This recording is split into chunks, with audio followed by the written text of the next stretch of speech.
This is KUGAN CASSIUS for iFILM London. We're at the Atlantic City here at Caesars. With me, I've got HBO legend Max Kellerman. What's happening, Max? Legend already, huh? I like that. You are? Yes, a legend.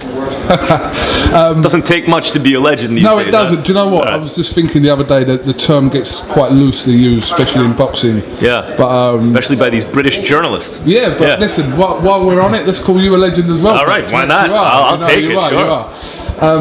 Adrian Broner against Gavin REES this Saturday, live on Sky Sports in the UK and on HBO here.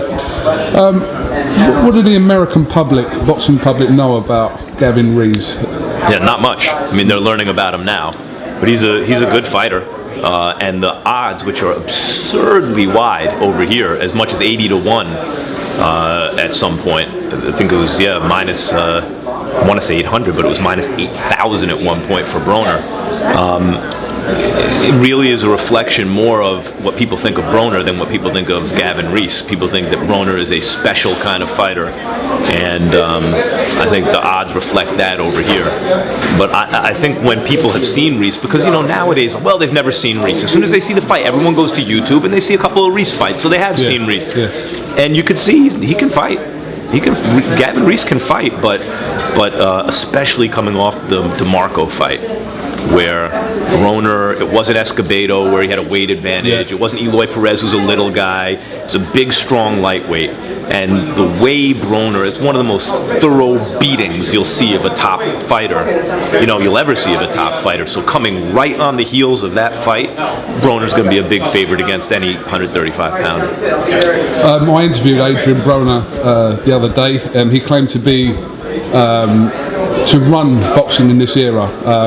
He said that as soon as Floyd sort of comes off the throne when he retires or whatever, that he's in place there for the next. Is Adrian Broner, because a lot of people, especially in England, don't know really how good Adrian Broner is. There's sort of maybe a little bit of a question mark. But is he, in your opinion, the real deal? Yeah. Yeah. I mean, he's not just, forget about the personality. Let's say he was a really boring guy. Yeah. You can't do what, I don't care how perfect DeMarco's style is for you. You can't do that to DeMarco unless you are a next level talent.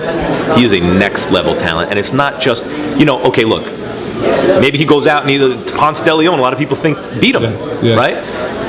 I think that's probably because, look, Ali, a lot of people thought lost to Doug Jones. He didn't really, but it was a tough fight. When you're young and coming up and you fight an awkward southpaw who's kind of cute and can punch and you just want to win to advance, fighters have those kind of nights. And the question will be, is that the kind of style that bothers Broner? And does he have to be put in just right with a smaller guy or just a purely aggressive guy to really shine? Or is it just him kind of young and Ponce catching him at the right time?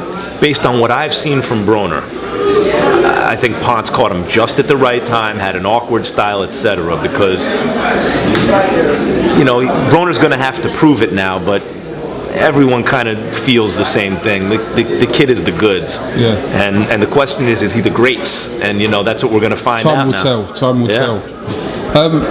Max, you're known on HBO for being not outspoken, but just being able to say what you think, and I think people respect you for that, to your own opinion. So, is that the way you are? Is that the way, you're not sort of restricted to censoring anything? If you have something to say on issues within American boxing, you'll just come out and say it? That's the only thing you got.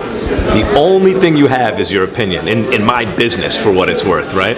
So you have to say what you think. The only thing you have is your opinion. Do you not get worried sometimes you think you might upset HBO by saying something, or upset a fighter? One of the reasons everyone wants to work on HBO is because it's the kind of place where you can really say what you think, and the commentary is supposed to be elevated, right? You get the feeling like when you watch a lot of different networks that they can't rise above the fray. And HBO, since I was a little kid watching it, and that's a great credit to Larry Merchant and Jim Lampley, that the sense to me, and by the way, Seth Abrams and Ross Greenberg, and now it's Ken Hirschman, and it's a credit to the institution of HBO and the way it's been run, that the sense, at least for me as a viewer, was always they rise above the fray and can be self-critical, and it's one of the reasons that you know, it's a great job.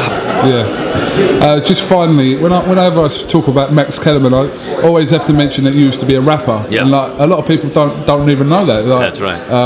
Young Man Rumble, I remember that track. Rumble, yeah. Sam and Max. It was Sam and Max, wasn't it? It wasn't Max and Sam. Well, it should have been Sam and Max. It was Max and Max Sam. and But Sam.